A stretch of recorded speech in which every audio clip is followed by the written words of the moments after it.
जैसा कि ये विदित है कि बीजेपी के श्री अमित शाह द्वारा संसद में भारतीय संविधान के मूल निर्माता व दलितों एवं अन्य उपेक्षित वर्गों के पूजनीय भगवान व मसीहा परम पूज्य बाबा साहब डॉक्टर भीमराव अम्बेडकर के बारे में जिन शब्दों का इस्तेमाल किया गया है तो उससे बाबा साहब की गरिमा व अस्तित्व को काफी ठेस पहुंची है। इससे एक प्रकार से उनका अपमान हुआ है, ऐसा हमारी पार्टी का ये मानना है, जिससे अब पूरे देश में इनके अनुयायियों में जबरदस्त गुस्सा व आक्रोश व्याप्त है और ये इनके कहे गए शब्द इनको जल्दी ही वापस ले लेने चाहिए तथा इसके लिए इनको पश्चाताप भी जरूर करना चाहिए, तो ये बेहतर होगा। वरना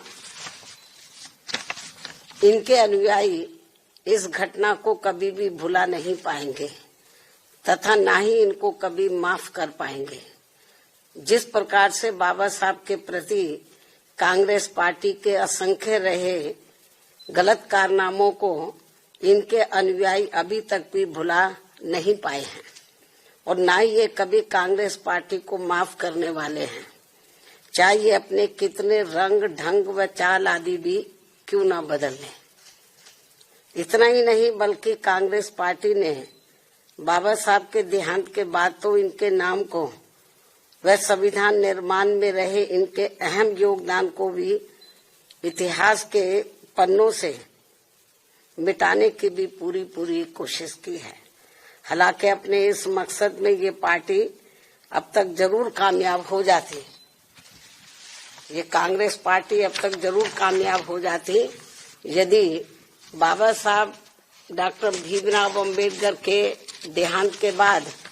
इनके अधूरे रहे कारवा को आगे बढ़ाने के लिए मान्यवर श्री कांशीराम जी अपना पूरा जीवन समर्पित करके वे आगे नहीं आते, जिसको मंजिल तक पहुंचाने के लिए मुझे भी अपनी पूरी जिंदगी समर्पित करनी पड़ी है। इसके साथ ही मान्यवर श्री कांशीराम जी ने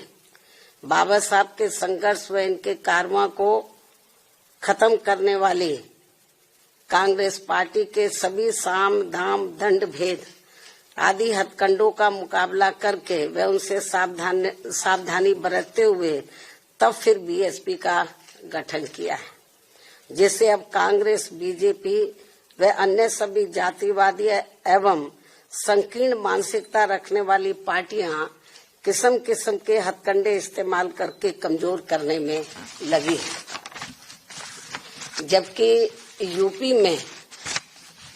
4 बार बीएसपी के नेतृत्व में रही सरकार ने जिस प्रकार से यूपी की राजधानी लखनऊ में व दिल्ली के नजदीक नोएडा में भी बाबा साहब डॉक्टर भीमराव अम्बेडकर के सम्मान में अनेकों भव्य व ऐतिहासिक स्मारक, संग्रहालय व स्थल आदि बनाए हैं,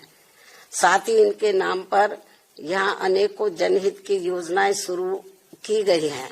नए जिलों के नाम आदि भी रखे गए हैं, जिनमें से बाद में काफी कुछ को समाजवादी पार्टी की सरकार ने बदल भी दिया है, जो इस पार्टी की बाबा साहब के प्रति इनकी नफरत को भी दर्शाता है, जो अब कांग्रेस के साथ मिलकर इनके सम्मान की हवाई बातें कर रहे हैं। इसी प्रकार इन वर्गों से जुड़े अन्य संतों, गुरुओं व महापुरुषों आदि को भी पूरा आदर सम्मान दिया गया है, जिससे अब कांग्रेस व बीजेपी आदि की नींद उड़ी हुई है। ये जो हमने काम किए बाबा साहब के सम्मान में, तो उससे अब बीजेपी व कांग्रेस आदि की नींद उड़ी हुई है, जिनके अनुयायियों के वोटों को लुभाने के लिए, जिनके अब बाबा साहब के जो अनुयायी हैं या अन्य संत, गुरु और महापुरुष हुए हैं, उन जो दलित और अन्य पिछड़े वर्ग से ताल्लुक रखते हैं, तो उनके अनुयायियों के वोटों को लुभाने के लिए फिर बीजेपी को भी मजबूर होकर वे अपने दिल पर पत्थर रखकर इनके सम्मान में कुछ कदम भी उठाने पड़े। और अब कांग्रेस पार्टी भी बाबा साहब के दलित व अन्य उपेक्षित वर्गों के वोटों को लुभाने के लिए आए दिन किस्म किस्म की सियासत करने में लगी है। और इसी क्रम में कांग्रेस पार्टी अब इस कोशिश में लगी है कि श्री अमित शाह के मुद्दे पर कुछ न कुछ दलितों का वोट जरूर बटोर लिया जाए, जबकि बाबा साहब ने अपने जीते जी दलितों व अन्य उपेक्षित वर्गों के लोगों को इस पार्टी के बारे में सावधानी के तौर पर